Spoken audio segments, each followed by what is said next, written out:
Bonjour tout le monde. Cette fois-ci, nous allons couvrir ce qui s'appelle les propriétés des fonctions. Donc, quand on fait une analyse de fonctions, les fonctions, on en voit un petit peu cette année. On va en voir l'année prochaine et en secondaire 5 énormément. Donc, il faut s'habituer à ça. Donc, l'analyse, donc comme j'ai dit, c'est l'analyse que je vais faire.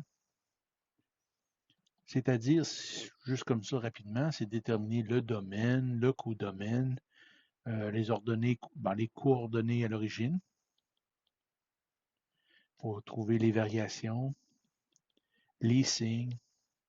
Oups. Ensuite, les extrêmement. Donc, ça, c'est ce qu'il faut trouver pour faire l'analyse d'une fonction. En une parenthèse que je me permets, ça, vous avez ça à page 146 et 147, les définitions.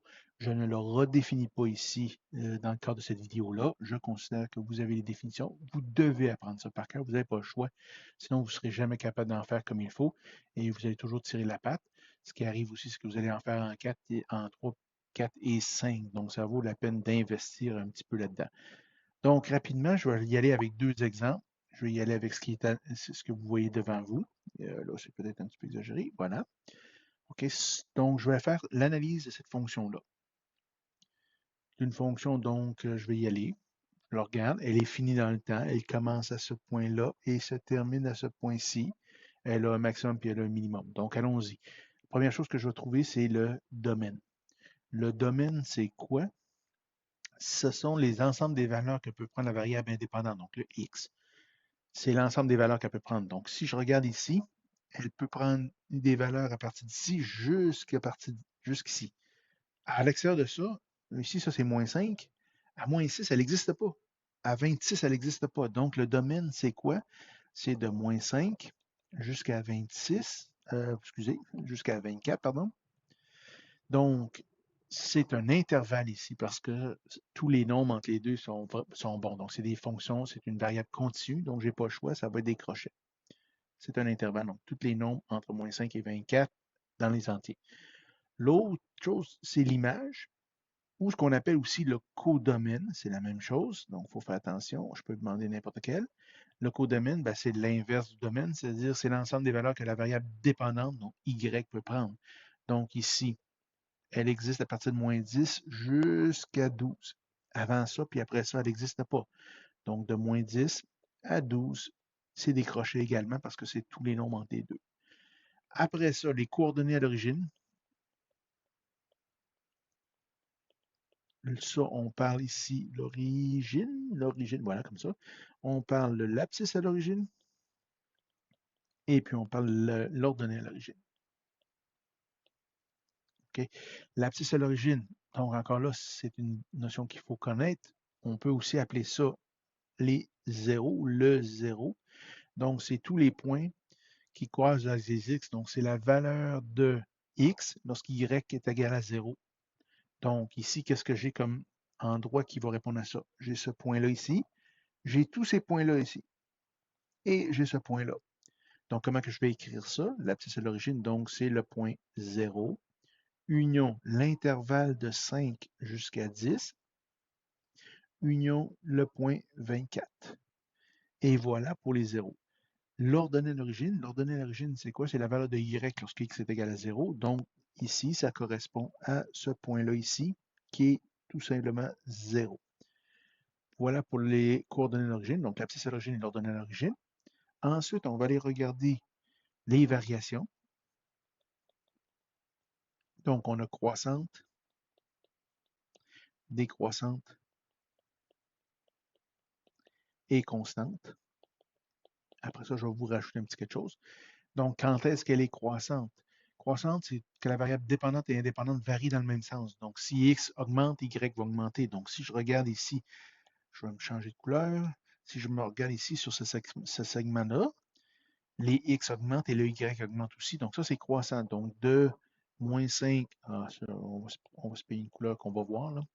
Donc, de moins 5 jusqu'à 2, c'est les valeurs en x que je donne. Elle est croissante. Elle est également croissante de 10 jusqu'à 16, mais elle est constante de 5 à 10. Donc, quand on parle de constante, croissante et décroissante, on va donc inclure la constante dans le décroissant et dans le croissant. Donc, ça va être union de 5 jusqu'à 16. Elle est constante. Elle est croissante, pardon. Quand est-ce qu'elle est décroissante? Ben là, c'est l'inverse. Donc, elle est décroissante de 3 jusqu'à... Et là, je vais inclure la partie constante, donc jusqu'à 10. Ips. Union, donc de 16 jusqu'à 24. Voilà pour décroissante. Et constante, elle est constante de 5 à 10. Voilà pour croissante, décroissante, constante. Il existe un autre texte, un autre concept qui est strictement croissante, strictement décroissante, puis constante, évidemment. Constante, on s'entend, c'est la même chose. Il y a un S ici à quelque part, là.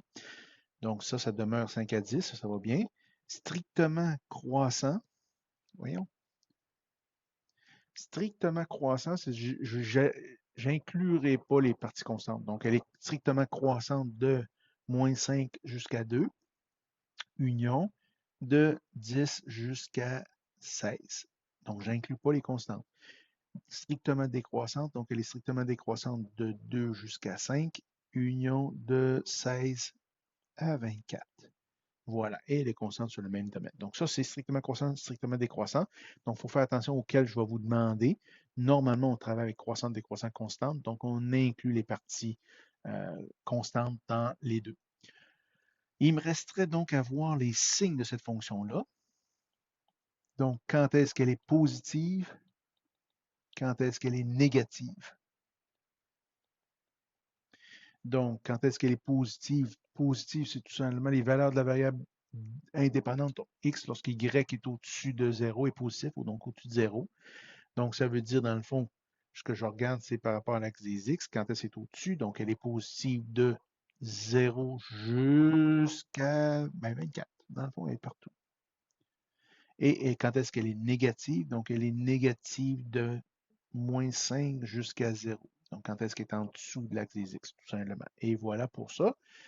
Les extrémums, ah oui, c'est vrai, il faut pas que j'oublie les extrémums. Les extrémums, c'est quoi? C'est le maximum puis le minimum. Donc, le maximum ici, ben, c'est le point le plus élevé, c'est la valeur en Y, voilà, donc c'est 12. Et le minimum, la valeur en Y toujours, c'est moins 10. Donc, voilà l'analyse sommaire, bon, assez précis, merci, de cette fonction-là. On va s'en faire un autre pour le fun. Donc, je vais effacer ça et je vais me changer, afficher cette fonction-là ici. Donc, ce qu'il faut remarquer en partant, c'est que cette fonction-là ne s'arrête jamais. Donc, elle continue toujours dans le bas, elle descend toujours. Donc, ça veut dire que mon domaine, elle continue toujours à s'écarter tranquillement. Donc, toutes les valeurs de x sur tout le domaine, sur toutes les valeurs possibles, donc de moins l'infini jusqu'à l'infini, sont valables. Ça, c'est le domaine. Mais ici, vous n'écrirez pas ça. OK? Quand on peut dire de moins l'infini à plus l'infini, on va appeler ça l'œil réel. C'est vraiment ça. Le codomaine, ou l'image, je vous rappelle, deux noms, donc faites attention. Le codomaine, ça va être de moins l'infini, donc dans le bas, jusqu'à le maximum qui est ici à 4. Parce qu'après, à 5, elle n'existe pas, cette fonction-là. Donc, c'est pour ça que son codomaine se limite à là. Quand on parle de l'ordonnée à l'origine, donc l'ordonnée à l'origine, oups, là, c'est un petit peu plus embêtant parce qu'on ne la voit pas. Je ne sais pas si je... Bon, OK. Donc, l'ordonnée à l'origine, ça va être un point ici à quelque part. Je vais dire que c'est moins 6 à cause de la croise à quelque part à moins 6. L'ordonnée à l'origine. L'abscisse à l'origine, ici, il y en a deux. Donc, il y a ce point-là ici et ce point-là ici. Donc, moins 3,2, moins 0,8. Variation.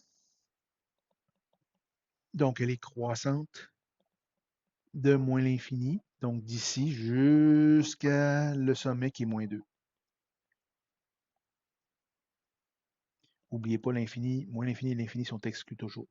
Elle est décroissante quand est-ce? Donc, de moins 2 jusqu'à l'infini. Moins 2 inclus, moins et l'infini toujours exclu. Constante, ben, elle ne l'est jamais. Les signes maintenant. Donc, quand est-ce qu'elle est négative? Donc, elle est négative sur cette branche-là et cette branche-là. Donc, elle est négative de moins l'infini jusqu'à moins 3,2, union de moins 0,8 jusqu'à l'infini. Ici, les infinis peuvent être exclus ou annotés comme tel. Quand est-ce qu'elle est positive? Donc, elle est positive au-dessus de l'axe des X, donc de moins 3,2 jusqu'à moins 0,8. Et voilà. Voilà pour les signes. Il me resterait les extrémums à faire avec vous. Le maximum, le minimum. Et là, il y a une particularité. Le maximum, c'est la valeur en Y, le maximum qu'elle atteint. Donc ici, c'est 4. Ça, c'est vrai. Le minimum maintenant, elle se continue toujours, toujours, toujours. Donc, on ne peut pas dire que c'est moins l'infini. On ne peut pas dire ça. Parce qu'un maximum ou un minimum, c'est un point qui est fini. Donc, étant donné que l'infini, ça se poursuit toujours, on ne peut pas mettre l'infini. Donc, ce qu'on va dire, ben, il n'y en a pas de minimum, tout simplement. C'est aussi simple que ça. Et voilà pour l'ensemble de deux exemples de l'analyse de fonctions avec les propriétés des fonctions. Essentiel, je vous le rappelle, il est essentiel que vous appreniez vos définitions à page 146-147 des différentes propriétés, ce que je vous ai dit en cours de route, mais vous devez les connaître par cœur. Je vous laisse faire des exercices.